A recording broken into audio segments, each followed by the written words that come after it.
the source. Kung di legit, dapat magduda. Check the purpose. Informative? Or troll post at clickbait lang? Check the ownership. Mapagkakatiwalaan ba ang pinagkukuhanan nito? Check the time and date. Baka naman outdated na yung news na yan, ha? SPOT. Together, let's talk fake news. Tiyakin ang katotohanan, fake news ay labanan. A friendly message from PCO, DepEd, CHED, DSWD, DILG, PBS, at Radyo Pilipinas. Naay mga pagtuon nga napakita nga mas daghan mga babae kung ikumpara sa mga lalaki nga dili mahatagan og atensyon sa natad sa siyensya ug matematika. Sa usa ka gatos nga mamahimong CEO o kinatas-ang opisyal sa usa ka dakong kompanya, duha ngadto sa tulo ra kanila ang babae. Mauna ang diskriminasyon batok sa kababayen-an. Undangon ang diskriminasyon. Usa ka pahinumdom gikan sa DYMR Radyo Pilipinas, Cebu.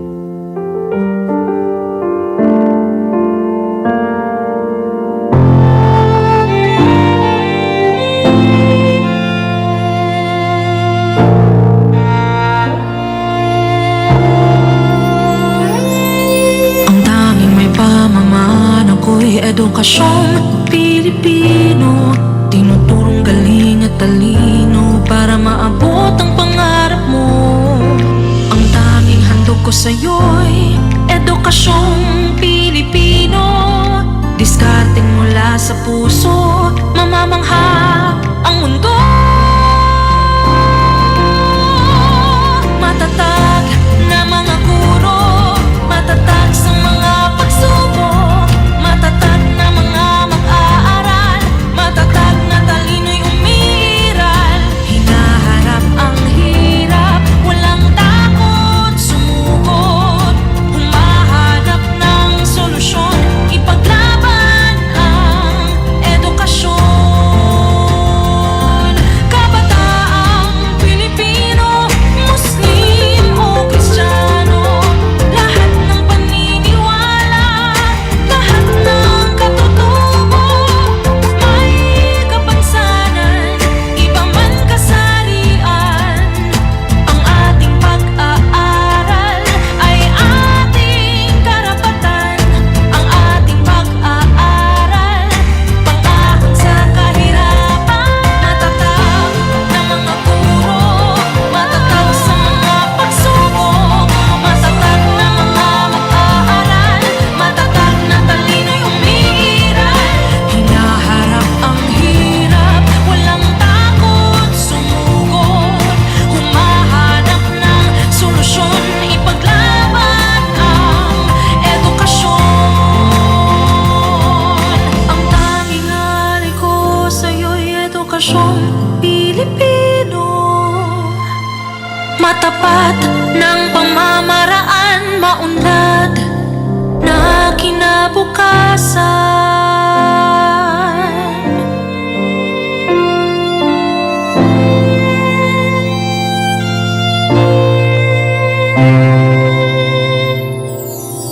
Department of Education, Bansang Makabata, Batang Makabansa. Serving the Republic of the Philippines for more than 75 years. Ito po ang Presidential Broadcast Service. Pakinggan, panoorin, agaran in real time, o balikan sa pag-scroll up and down. Mga balitang dapat malaman, impormasyong tunay at napakikinabangan saan ka man sa buong kapuluan. Mapapangon sa bagong sigla, kababayan. Kasama ang social media, powered broadcaster ng bagong mamamayan. Tapat sa pag-uulat. Ito po ang Presidential Broadcast Service sa Metro Cebu, Radyo Pilipinas, 576 AM. Oras sa DYMR, Radyo Pilipinas, Cebu, alas 3:08 sa kahaponon. Welcome diri sa atong programang Hisgutanan sa Kahanginan. Kauban sa inyong higala Jessa, Agua, Ylanan. Niining katapusan nga Martes sa buwan sa Enero, January 30, 2024. Ang atong pagtimbaya sa tanan nga naminaw sila mga radyo pinaagi sa 576 kHz sa AM band. Ingon man sa atong mga higala nga anaa sa atong online nga pagsibya sa atong live streaming sa Facebook page nato ug atong YouTube channel ang Radyo Pilipinas sa Cebu. Mayong hapon gikan dinhi sa Cebu, no?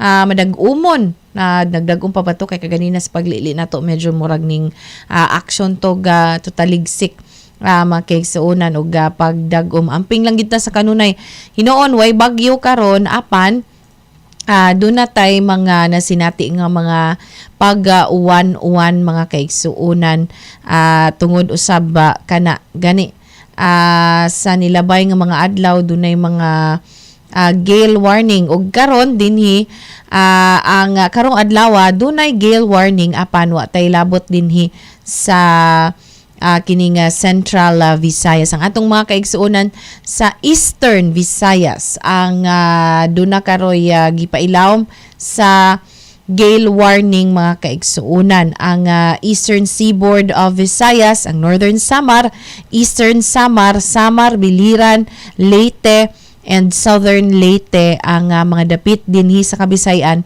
nga gipailawom sa gale warning. Pasabot ni ana rough to very rough sea condition og kun tan-aw sa local nga Coast Guard command or station ang dili libre ug dili luwas nga magbiyahe labi na sa atong mga kining gagmay nga mga panagatan or kining gagmay nga mga motorboat or motorbangka for example kining mga island hopping mga kaigsuonan magmatngon lang kita kay bisan og wa pay kining trip suspension kung ingon niini nga higayon nga kusog ang hangin dunay mga ginagmay nga mga pag-uwan-uwan ang kuan gyud mas maayo nga magmatngon ta og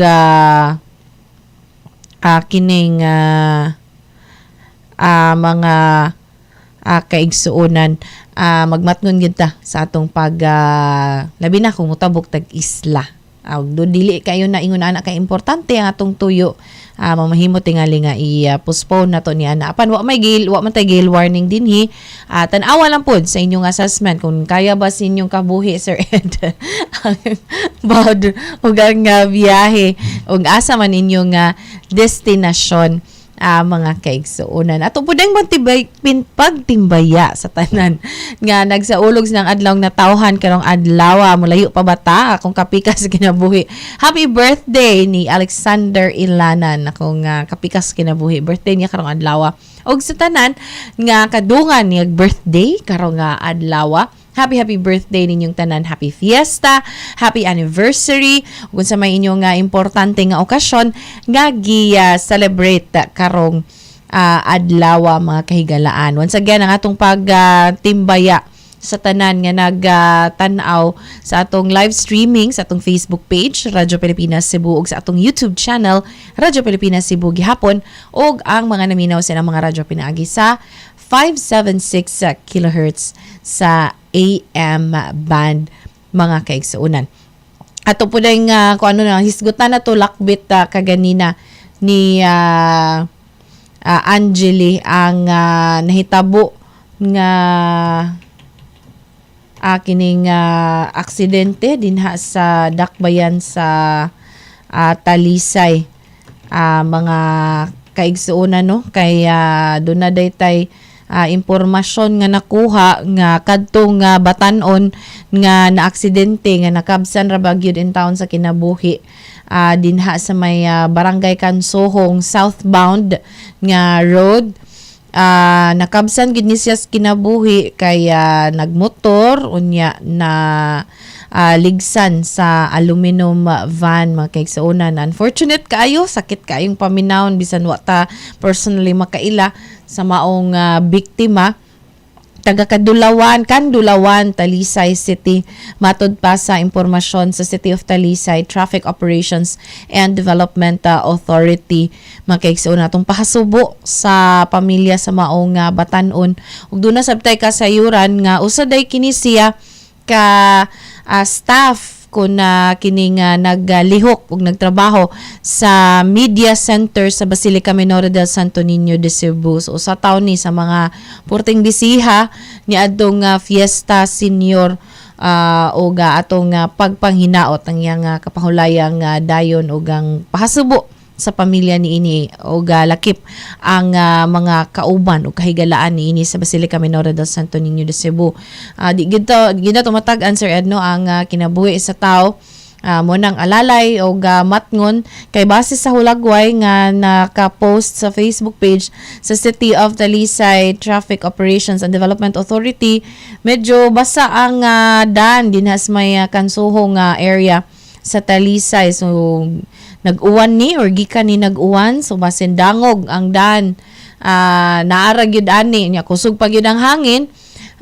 Sa may coastal road man ni Cebu South Coastal Road, so kusog yun ang hangin din hang dapita bisan og nilapas na ni sa kining maingon tag mas peligro nga South Road property area din sa Cebu City, pan coastal road gihapon kana din sa habig sa Talisay, so hangin ra gyud gihapon na dapita, posible nga dangog, so matngon alalay labi na sa kadtong mga mag-drive ug motorsiklo, four wheels, bisan pag pedestrian ta no, kitang kanang mulakaw ra ta, magtabok ta, magmatngon gyud ta kay wa gyud ta masayod, labi naghinan-awon tag salida ng mga kurat-kurat Sir Ed, maparanoid na lang po ta.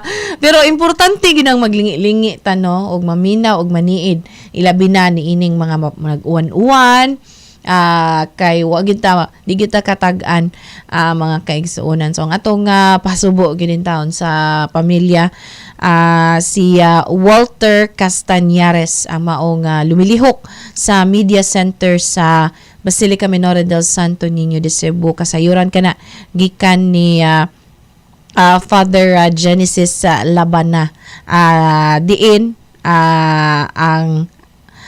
ang ihanggi kumpirmar dito sa mga sakop sa mga tigbalita nga anaa naglihok kini siya sa Basilica Menor del Santo Niño de Cebu atong pasubo sa banay ingon man sa mga kaubanan ining lumilihok din sa nga bag-o ra gid din taon inihalad siyang serbisyo sa Fiesta Senior 459th Fiesta Senior mga kaigsuonan. So ang pingyud ta og matngon sa kanunay labi na kadtong mga padung pas trabaho or gikan sa trabaho or gikan sa eskwela, padung og eskwela kay do naman tay labi nag mga kolehiyo nato nga afternoon or evening ang schedule sa klase, mag-amping og magmatngon gyud ta mga kaigsuonan, datag payong, datag jacket, extra t-shirt aron kung simbako mauwanan ta mataligsikan, makailis ra ta og kining dili ta maughan sa singot or dili ta maughan sa basa sa uwan or taligsik mga kaigsuonan. Atong tak na alas 3:17 atong usahon sa pagpaminaw Sir Ed, ang una ug ikaduha nga hutong sa atong mga pahinumdum balik ang hisgutanan sa kahanginan. Bagong Pilipinas para sa bawat Pilipino. Bagong Pilipinas is a master plan for genuine development that benefits of all our people. It is a call for transformation. The transformation of our idea of being a Filipino and the transformation of our economy, of governance, of society. Hindi puro salita, pamahalaan ay magsisilbing halimbawa. Sa Bagong Pilipinas, ang pagbabago ay nagsisimula sa pamahalaan. Pagsiservisyo sa publiko, tapat, mapagkakatiwalaan at dekalidad. Huwag nating pahirapan ang taong bayan. Bagkus, suklian ang kanilang tiwala ng magalang na panunungkulan. Sa nagkakaisang gobyerno at mamamayan, malinaw ang payapa at maunlad na bukas. Sa Bagong Pilipinas, may pag-asa ang lahat. Ang pag-asa ng bayan ay nasa ating lahat. Isang mensahe mula sa Presidential Broadcast Service at Radyo Pilipinas. Stop and Spot. Paano tayo makasisigurong legit ang impormasyong nababasa natin sa social media? Spot the source. Hindi porke nag-viral, totoo. Kaya laging i-fact check ang impormasyong nakuha at tukuyin kung credible ba ang sources ng mga ito. Spot the purpose. Hindi lahat ng nakapost ay may mabuting hangarin. Ang iba ay may intensyong makapanira lamang. Kung sa inyong palagay ay hindi nakatutulong para sa mas nakararami ang impormasyon, huwag na itong i-share para hindi na magdulot pa ng gulo o pagkalito. Spot the ownership. Legit o edit? I-double check kung totoong nanggaling sa mga legit news providers ang impormasyon dahil baka edited lamang ito ng kung sino para magpakalat ng fake news. I-check muna ang kanilang mga official social media platforms para makasiguro. Spot the time. Updated ka nga ba? O baka outdated na yung balitang na-share mo? Siguraduhin na tingnan mabuti rin ang month, day at year ng impormasyong inyong binabasa upang hindi maging sharer ng mga lumang balita. Let's be part of the solution. We can be warriors against disinformation and misinformation. Maging mapanuri sa lahat ng oras. A message from Presidential Communications Office, Department of Education, Commission on Higher Education, DILG, DSWD, Presidential Broadcast Service at Radyo Pilipinas. Uy, nabiktima ka na ba ng fake news sa panahon ng digital media? Learn how to spot fake news. Check the source. Kung di legit, dapat magduda. Check the purpose. Informative or troll post at clickbait lang. Check the ownership. Mapagkakatiwalaan ba ang pinagkukuhanan nito? Check the time and date. Baka naman outdated na yung news na yan, ha? SPOT. Together, let's spot fake news. Tiyakin ang katotohanan, fake news ay labanan. A friendly message from PCO, DepEd, CHED, DSWD, DILG, PBS at Radyo Pilipinas. Nasayod ka ba nga dili kinahanglan nga miyembro sa third sex aron mo suporta sa maong sektor?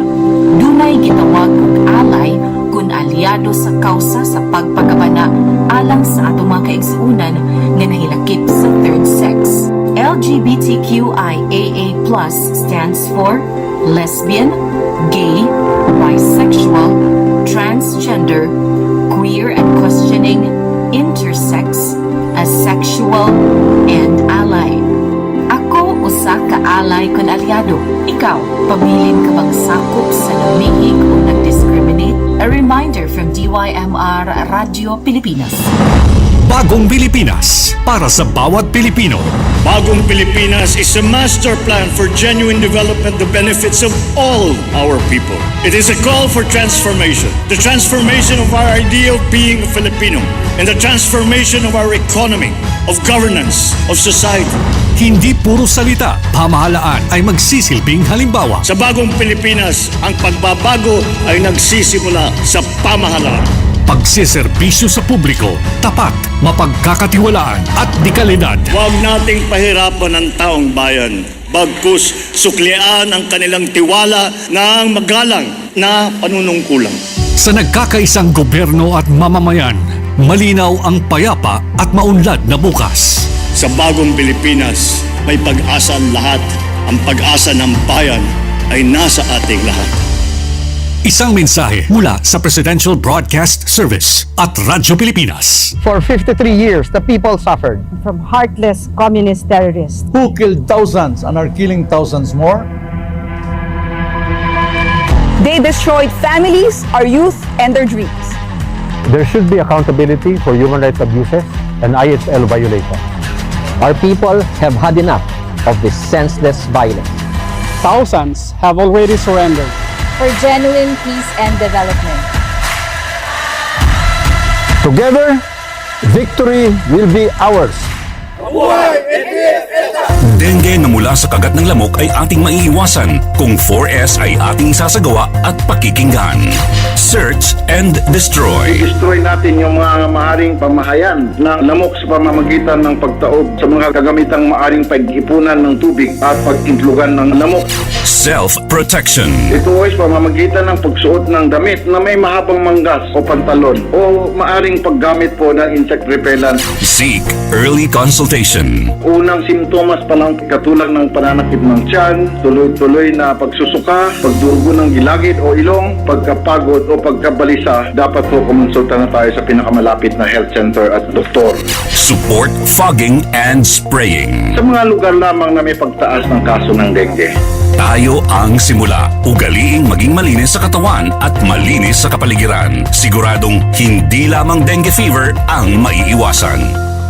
Isang paalala mula sa Radyo Pilipinas. More women were raped, physically abused, sexually exploited, and trafficked in the year 2019 in the Philippines.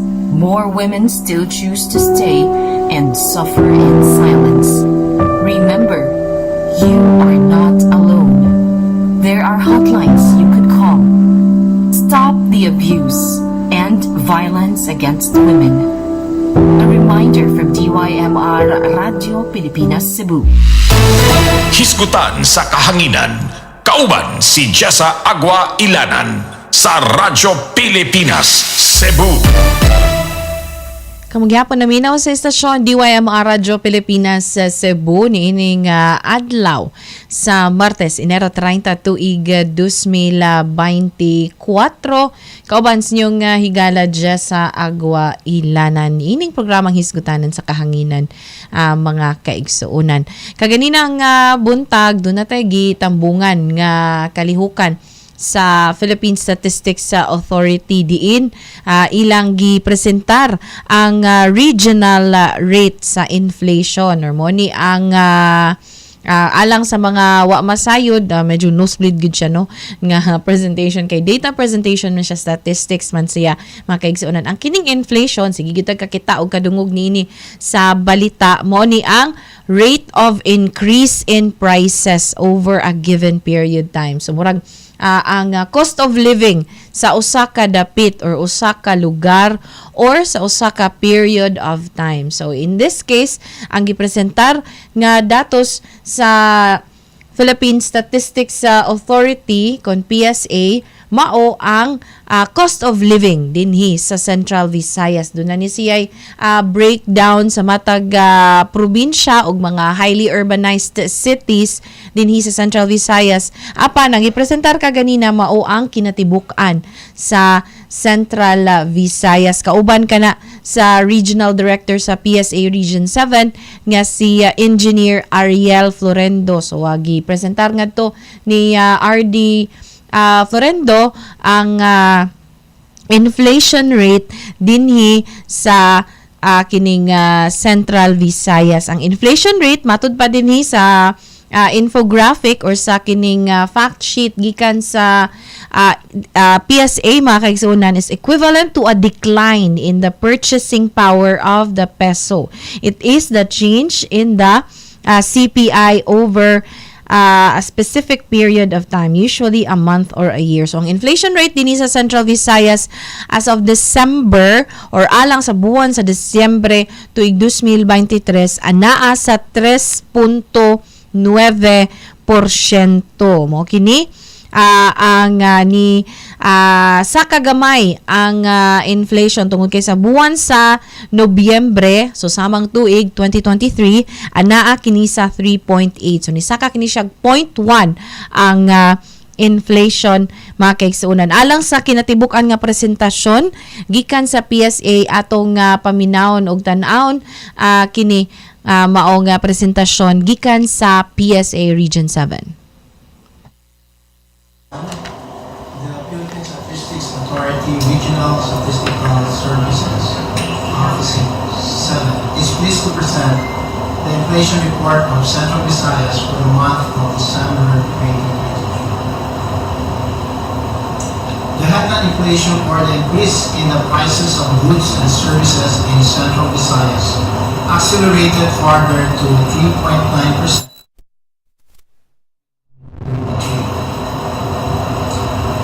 Last November 2023, the inflation was recorded at 3.8%, and in December 2022, it was recorded at 8.5%. Among the regions, Central Visayas ranked 8th with the lowest inflation rate in December 2023.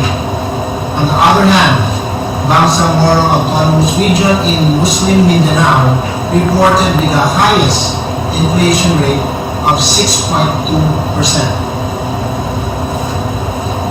The average inflation from January to December 2023 was recorded at 5.1%. The main driver to the uptrend of the overall inflation in December 2023 compared to November 2023 was the faster annual increments in transports. It posted 3.8% inflation in December 2023 from the 1.5% in November 2023. This commodity group shared 70% in the overall inflation in the region. Contributing significantly to the faster annual increase of transport in December 2023 was the faster increase in gasoline with negative 3.9% inflation and passenger transport by sea and inland waterway with 64.8% inflation and diesel with negative 11.3% inflation. The second driver was the faster annual increments in food and non-alcoholic beverages. It posted 5.5% inflation in December 2023 from the 5.3% inflation in November 2023.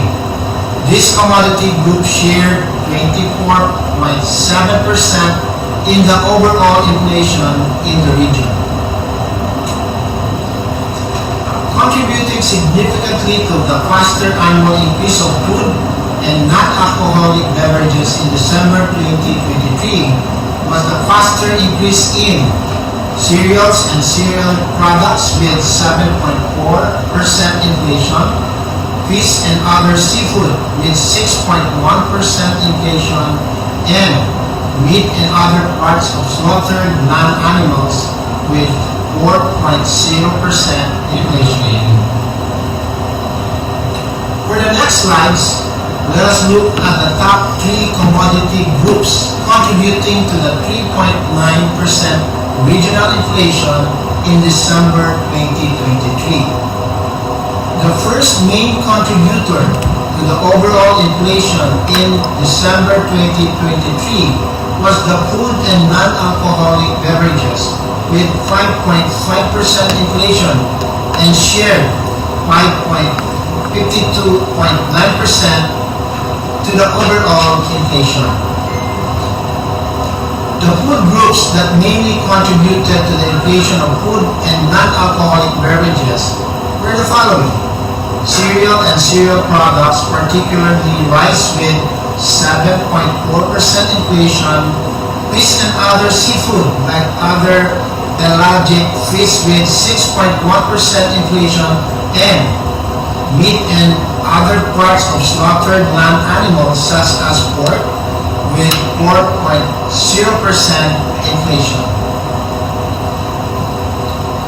The second commodity group with the largest contribution to the overall regional inflation in December 2023 was housing, water, electricity, gas, and other fuels with 1.7% inflation and 10.1% sharing.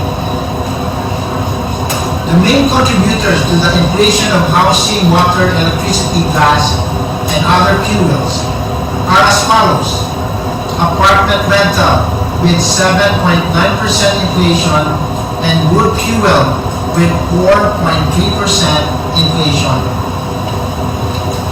Transport was the third largest contributor to the overall regional inflation in December 2023. The main contributor to the inflation of transport was the passenger transport by sea and inland waterway with 64.8% inflation. Moreover, 4 commodity groups showed faster annual increments during the month compared with their previous month's inflation rates. These were the following: food and non-alcoholic beverages with 5.5% from 5.3% inflation, alcoholic beverages and tobacco with 10.4% from 9.6% inflation, health at 4.6% from 4.5% inflation, and transport at 3.8% from 1.5% inflation. On the contrary, 4 commodity groups posted lower rates in December 2023. These were the following: housing, water, electricity, gas, and other fuels at 1.7% from 2.2%. Furnishing household equipment and routine household maintenance at 3.3% from 3.4%. Recreation, sports, culture at 3.6% from 3.7%, and restaurants and accommodation services at 4.0% from 4.1%. Meanwhile, the following commodity groups retain its previous month's annual rate: clothing and footwear at 2.6%, information and communication at 0.3%, education services at 1.5%, financial services at 0.0%, and personal care and miscellaneous goods and services at 4.5%. Now let us move on to the inflation of food groups. Food inflation at the regional level rose to 5.6% in December 2023. In November 2023, the region's food inflation was posted at 5.4%, and in December 2022 posted at 11.5%. The acceleration of food inflation in December 2023 was mainly brought about by the higher inflation rate of rice at 18.0% during the month from 15.2% in November 2023. Also contributing to the upward trend of food inflation in December 2023 was the faster year-on-year increase of corn at negative 17.3% during the month from negative 19.9%. Fish and other seafood 6.1% from 5.3%, and meat and other parts of slaughtered land animals with 4.0% from 3.9% in the previous months. In addition, a faster annual increase in the inflation rate during the month was also noted in the index of ready-made food and other food products not elsewhere classified at 5.7% from 5.4% in November 2023. Among food groups in Central Visayas, the following showed a slower year-on-year increase of its indices in December 2023. Flour, bread, and other bakery products, pasta products, and other cereals at 7.9% from 8.5% inflation. Milk, other dairy products, and eggs at 10.4% from 10.7% inflation. Oils and fats at 2.8% from 4.1%. Fruits and nuts at 10.3% from 13.6% inflation. Vegetable tubers, plain stain, cooking bananas, and pulses at negative 3.6% from 0.9% inflation. And sugar, confectionery, and dessert at negative 0.7% from 0.7% inflation. Among the provinces and highly urbanized cities of Central Visayas, 3 provinces and 2 HUCs posted higher inflation in December 2023 compared with their previous month's inflation rates. These were the following: City of Mandawi at 7.7% from 7.1% inflation. Negros Oriental at 5.6% from 5.4% inflation. Bohol at 5.2% from 4.6% inflation. City of Cebu at 4.0% from 3.9% inflation, and Cebu at 2.1% from 1.9% inflation. Meanwhile, the following province and HUC recorded its lower annual inflation in December 2023. Sikihor at 5.3% from 5.7% inflation, and City of Lapu-Lapu at 4.3% from 4.6% inflation. In December 2023, inflation for the bottom 30% income household was recorded at 4.4%. The 4.4% inflation in December 2023 for the bottom 30 income household was higher than the November 2023 inflation at 4.0%, while lower compared to the inflation in December 2022 at 13.2%. The average inflation for the bottom 30% income household from January to December 2023 was posted at 6.9%.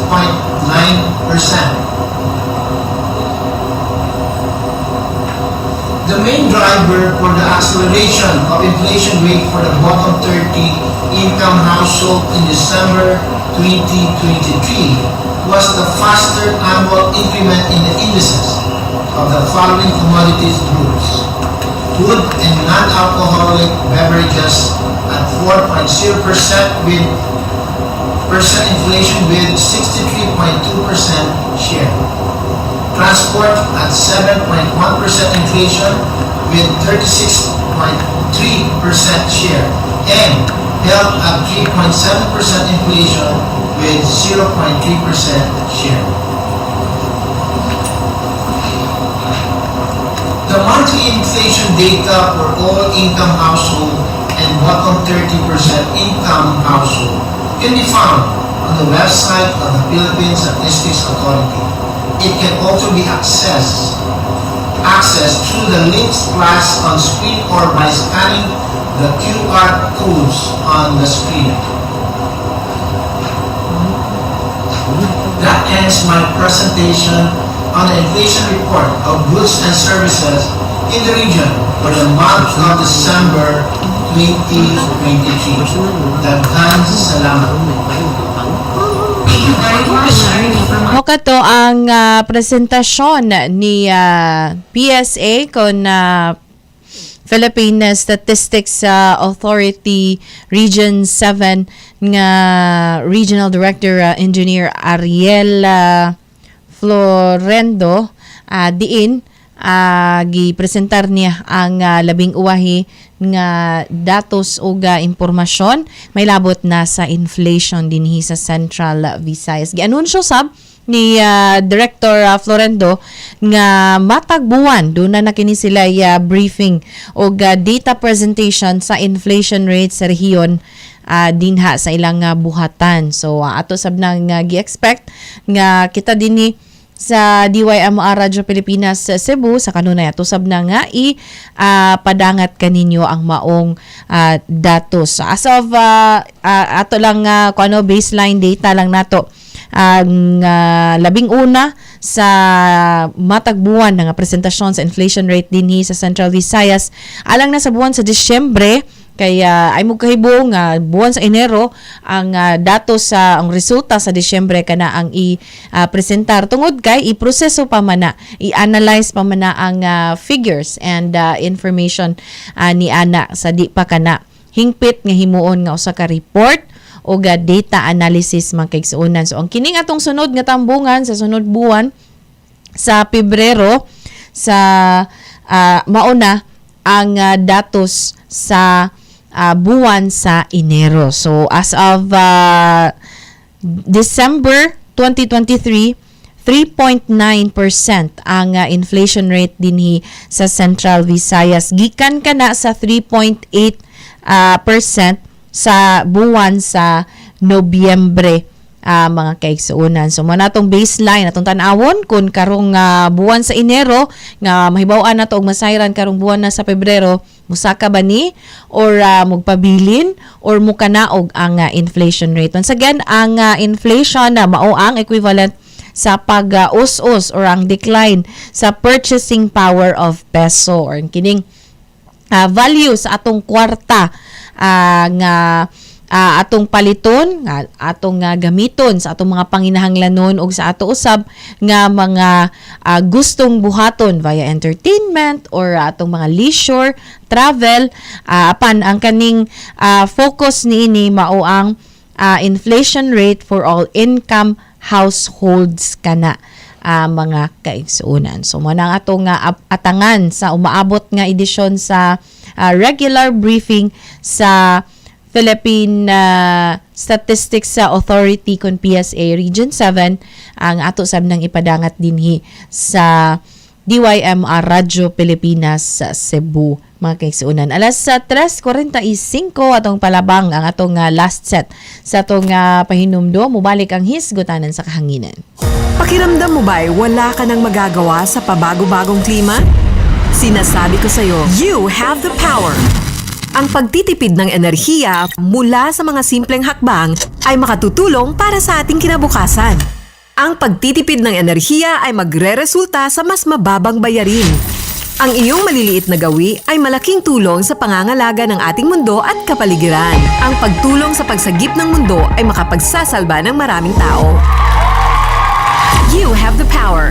Energy efficiency starts with you. Stop and Spot. Paano tayo makasisigurong legit ang impormasyong nababasa natin sa social media? Spot the source. Hindi porke nag-viral, totoo. Kaya laging i-fact check ang impormasyong nakuha at tukuyin kung credible ba ang sources ng mga ito. Spot the purpose. Hindi lahat ng nakapost ay may mabuting hangarin. Ang iba ay may intensyong makapanira lamang. Kung sa inyong palagay ay hindi nakatutulong para sa mas nakararami ang impormasyon, huwag na itong i-share para hindi na magdulot pa ng gulo o pagkalito. Spot the ownership. Legit o edit? I-double check kung totoong nanggaling sa mga legit news providers ang impormasyon dahil baka edited lamang ito ng kung sino para magpakalat ng fake news. I-check muna ang kanilang mga official social media platforms para makasiguro. Spot the time. Updated ka nga ba? O baka outdated na yung balitang na-share mo? Siguraduhin na tingnan mabuti rin ang month, day at year ng impormasyong inyong binabasa upang hindi maging sharer ng mga lumang balita. Let's be part of the solution. We can be warriors against disinformation and misinformation. Maging mapanuri sa lahat ng oras. A message from Presidential Communications Office, Department of Education, Commission on Higher Education, DILG, DSWD, Presidential Broadcast Service at Radyo Pilipinas. Huy, nabiktima ka na ba ng fake news sa panahon ng digital media?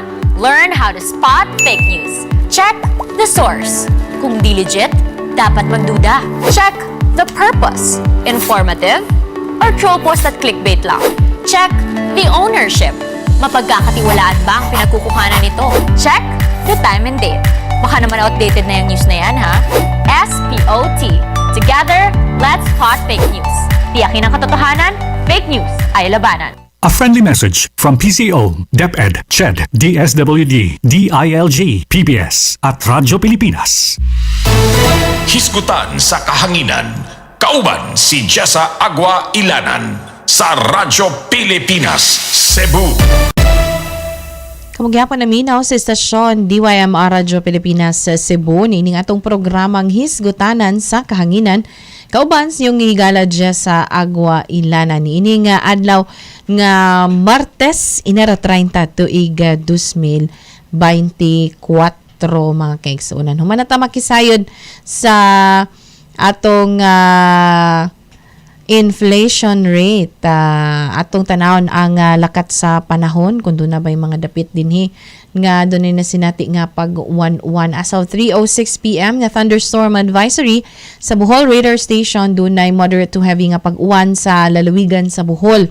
Dinha sa Kalape, Lila, Dimiao, Bilar, Carmen, Batuan, Lubok, Sevilla, Luway, Albuquerque, Corelia, Sikatuna, Baclayon, Loon ug Tubigon. So gipahimangnuan ang mga nagpuyo ug muagi sa maong mga dapit nga magmatngon ilabi na sa posibleng pagbaha ug landslide or pagdahili sa yuta mga kaigsuunan. Doon na sab ni mga thunderstorm advisories gihapon nga giluwatan alas 2 o kaganinang pasado alas 12 paingon alauna ang lalawigan gihapon sa Bohol mga kaigsuunan. So ang atong mga kaigsuunan din nga padung sa trabaho or gikan sa trabaho or padung eskwela, hinaot nga doon na mo'y proteksyon sa pag-uwan-uwan mga kaigsuunan. Atong padayunon sa pag-monitor na to ang Philippine Institute of Volcanology and Seismology ang mga nasinati nga pagtayog dinhi sa atong mga lokalidad ug sikbit nga mga dapit. Ingon man ang atong mga active volcano monitoring. Kaganina di pa lang mang ni dugay di an hour ago. 2:47 PM dunay medyo kusog-kusog ni magnitude 4.1 dinha sa nga pagtayog sa Marihatag sa Surigao del Sur. Tunong gihapon ni sa Philippine Trench, tinglihok gyud ni sa Philippine Trench karon mga kaigsuunan. Og arita sa tong mga active volcano unahon ta ang Bulusan dinha sa may lalawigan sa Sorsogon. Mo niyang labing gibantayan karon no kay bisan og alert level 1 ni daghang mga volcanic earthquake ang natala gani kagahapon or was it the other day gahapon to nga 100 kapin ang volcanic earthquake karon ang resulta sa monitoring 24-hour monitoring as released kaganinang sa buntag 65 volcanic earthquakes ang natala sa Bulusan mga kaigsuunan. So hinaot nga atong mga kaigsuunan din sa Sorsogon nagmatngon og nagmonitor sa ilang mga local disaster risk reduction management offices ilabi na ang mga dapit duol sa bulkan duol sa danger zone kay kini mga permanent danger zone di naman gid ni papuy-an apan kining mga duol din hang dapita palihog mag-monitor ta sa atong mga kining local nga authorities mga kaigsuunan. Bulkang Taal din sa may Batangas usa ka tremor event ang nasinati nga milanat og 5 ka minutos ang natala over the past 24 hours. So kaganinang kaadlawon din sa may Basay Negros sa Oriental dunay pagtayog medyo hinay rasab ni siya noon kaloy sa Ginoo magnitude 1.3 kaganinang 3:47 AM dias may Basay Negros sa Oriental mga kaigsuunan. So far mo kana ang atong monitoring gikan na sa Philippine Institute of Volcanology and Seismology. Duna day ni pahimangno alang sa atong mga kaigsuunan nga anaa dinha sa lalawigan sa Siquijor or dunay plano nga moanha karong Pebrero 1 og Pebrero 2. So murag dunay mga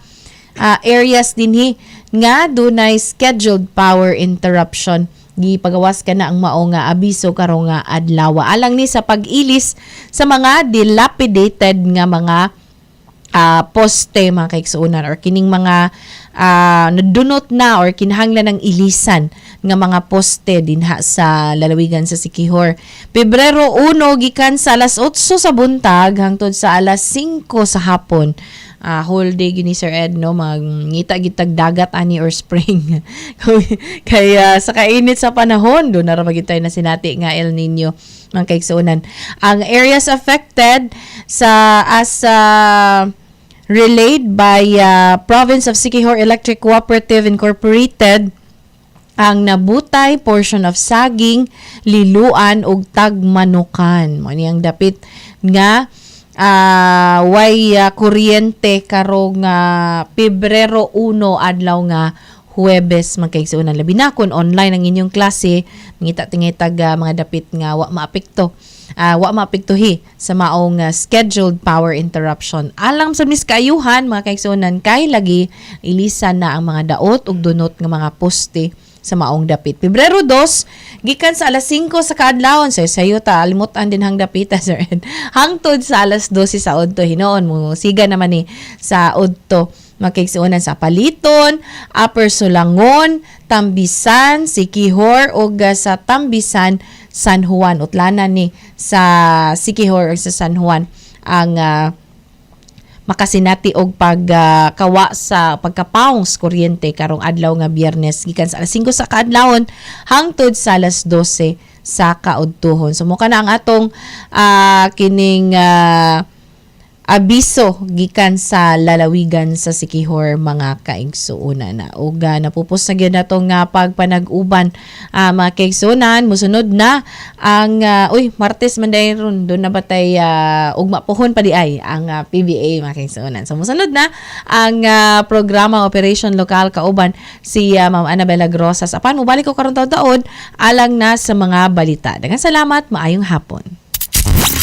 Serving the Republic of the Philippines for more than 75 years.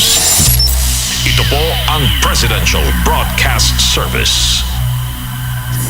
Pakinggan, panoorin, agaran in real time, o balikan sa pag-scroll up and down